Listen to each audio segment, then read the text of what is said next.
Olá, boa noite. Seja bem-vindo, seja bem-vinda a mais um Horizonte Debate ao vivo. O Supremo Tribunal Federal é a instância máxima do Poder Judiciário brasileiro. O STF é composto por 11 ministros, que são responsáveis por decisões muito importantes para o país. O que eles decidem lá em Brasília impacta na sua vida. No entanto, o órgão vem sofrendo duras críticas por parte de movimentos políticos, movimentos sociais e da própria população.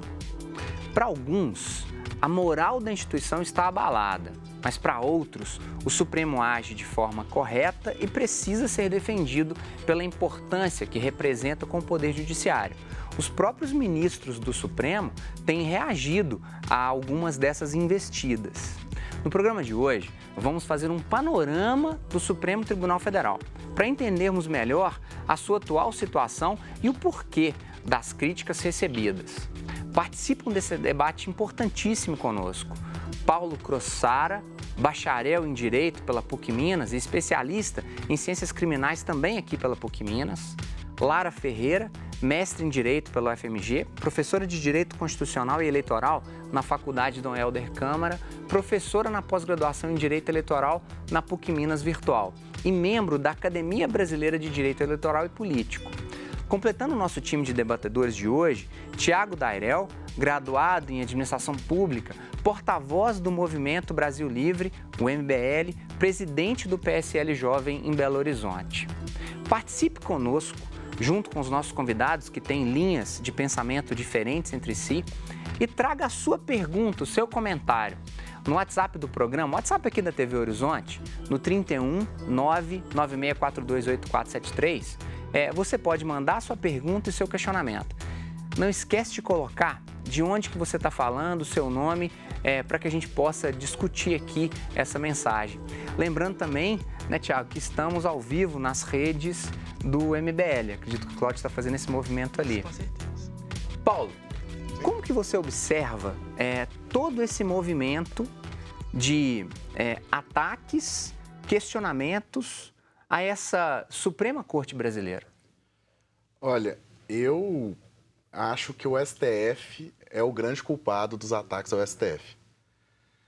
Já tem um tempo que as decisões do STF pararam de ser jurídicas e passaram a ser políticas, né? Então, quando você abre mão de fazer um julgamento técnico e passa a decidir não de acordo com a lei, mas o que você acha certo, você abre espaço para que você seja criticado como um político por movimentos que vão dizer o que é certo, o que é errado, e a Constituição fica em segundo plano.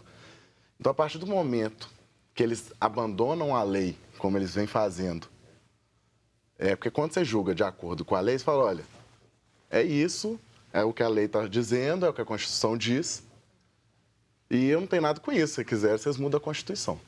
Lara, a gente vai só para essa costura, Paulo, assim. Uhum. Se o Supremo, ele legisla, portanto, sem o amparo da Constituição, uma sociedade diversa e que segue 30 anos depois da Constituição de 88, tão abrangente, ela também traz problemas complexos e diversos. Sim. Que, às vezes, no texto constitucional não há uma certa clareza. Uhum. Como que é ver, até já pegando a primeira costura que o Paulo coloca para a gente, o que você pensa disso? Eu acho que essa é uma abordagem muito importante que a gente faça, porque a própria leitura que é feita sobre a atuação do Supremo Tribunal Federal parte de uma premissa de que haveria um consenso sobre qual seria a decisão correta, né? E quando, na verdade, isso é bem mais problemático do que essa leitura mais restrita. Acho que a pergunta que nós, como sociedade, precisamos nos fazer é como vamos nos portar quando uma decisão judicial não coincidir com aquilo que nós esperamos dela, ou, eventualmente, quando uma decisão judicial estiver errada, porque isso também é uma possibilidade. Uhum. Estamos falando de uma sociedade complexa, com regras complexas, e sim, eventualmente, decisões judiciais podem estar erradas. Vamos atacar todas as vezes as instituições que emanam decisões eventualmente erradas? É uma pergunta que a gente, como sociedade plural, precisa se fazer. Tiago, o que você tem pensado? O MBL, inclusive, propõe na semana que vem uma manifestação nas várias capitais para se posicionar sobre isso. O que vocês pensam? Bom, primeiro queria desejar boa noite a todos vocês. Muito obrigado à TV Horizonte por estar abrindo espaço ao MBL, de estar concedendo essa entrevista. Para quem não conhece tanto o MBL, o Movimento Brasil Livre é um movimento gigantesco oriundo das ruas, que criou grandes manifestações, como, por exemplo, manifestações de apelo popular que geraram a pressão no Congresso Nacional e depois geraram o impeachment da segunda presidente mais corrupta da história do Brasil, a senhora Dilma Rousseff, e após disso, depois de cometer vários crimes, e fizemos manifestações para prender, aí sim, o presidente mais corrupto e o brasileiro mais corrupto de sua história, senhor Luiz Inácio Lula da Silva. Aonde tem corrupção, aonde tem coisa errada, o MBL está lá protestando e sempre ao lado do povo brasileiro. Nesse caso dessa manifestação, que iremos fazer dia 7, no domingo, às 10 horas da manhã, na Praça da Liberdade, gostaria de convidar a todos vocês. Nós vamos manifestar por decisões do STF, como, por exemplo, decisões de passar crimes comuns para a Justiça Eleitoral. A Justiça Eleitoral não tem capacidade de julgar esses crimes comuns e nós vamos manifestar sobre isso e também sobre o julgamento agora da prisão em segunda instância, que a gente vai falar sobre ao longo do debate. Lara, você sinalizou, Paulo, o que você pensou? É porque é uma bobagem esses protestos, na minha opinião, porque é isso, o STF se abriu a isso. É porque a Justiça Eleitoral julgar os crimes eleitorais é o que está na lei. Nesse caso, é julgado de acordo com a lei. E tem gente que questiona isso por uma falta de estrutura da Justiça Eleitoral. Olha, você não tem estrutura, você dá estrutura. Mas o que está na lei é isso. Ela tem uma competência específica para crimes eleitorais que tem que ser julgado na Justiça Eleitoral. Não tem outro lugar para julgar isso. A segunda instância foi um dos maiores, vamos dizer assim, um dos maiores erros do STF. Porque a Constituição não deixa a menor dúvida de que a prisão tem que ser após o trânsito em julgado. Não deixa, não tem como interpretar isso diferente.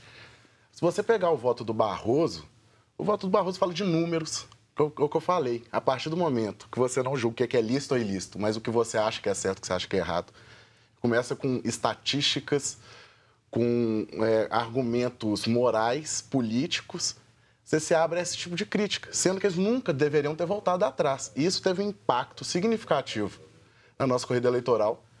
Tem uma grande parte do eleitorado que ficou insatisfeita, tem uma parte que ficou satisfeita, mas no final eles vão ter julgado de acordo com a lei. Qual que é a fundamentação, Lara, só um instante, das manifestações? Assim, elas têm um peso.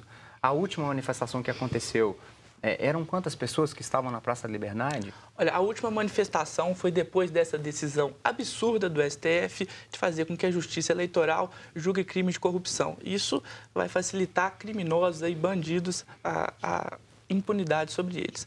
A última manifestação foi uma manifestação de última hora.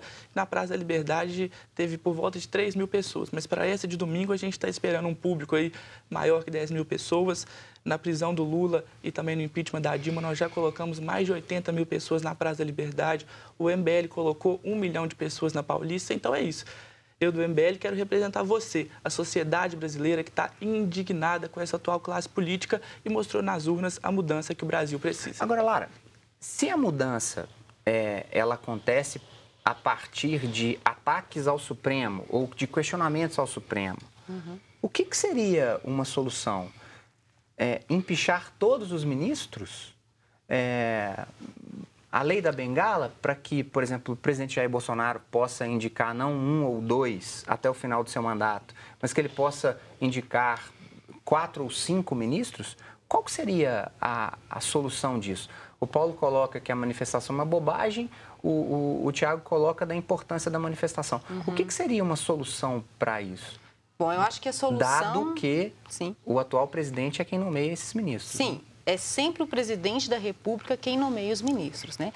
A solução passa primeiro por uma compreensão do papel do Poder Judiciário e, dentro da estrutura do Poder Judiciário, por uma compreensão do papel do Supremo Tribunal Federal, que tem como principal objetivo a guarda da Constituição. A Constituição se presta a fazer um papel contra-majoritário.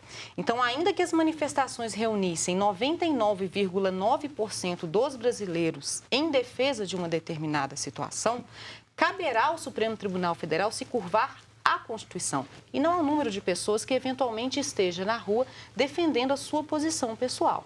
Então, é preciso primeiro compreender o papel do Poder Judiciário, para daí sim chegar a esse questionamento que foi com esse que eu abri o programa. Se estamos buscando como sociedade um Poder Judiciário que nos devolva sempre a totalidade das pessoas que são sempre colocadas em categorias plurais, uma decisão com a qual nós todos concordemos, já podemos abandonar isso como solução. Qual que é o risco, Lara, para a democracia, um Poder Judiciário fraco?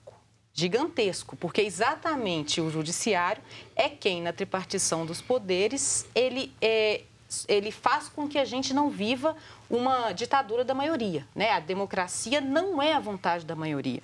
E aí o meu peso aqui no argumento, na construção do meu argumento, de que essa questão numérica, estatística que vem se colocando nos argumentos tanto do Supremo Tribunal Federal quanto das pessoas que estão nas ruas defendendo determinadas bandeiras, ela não é suficiente para gerar a legitimidade das decisões judiciais.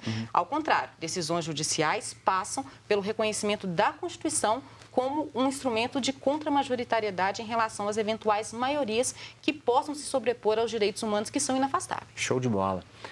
Nós vamos para um breve intervalo, uma pena ter que parar essa discussão nesse alto nível, mas fica com a gente e chama seu filhote de 17 anos, que vai fazer Enem esse ano, chame essa pessoa que tem necessidade de entendimento político. Nós vamos para um breve intervalo, até daqui a pouco.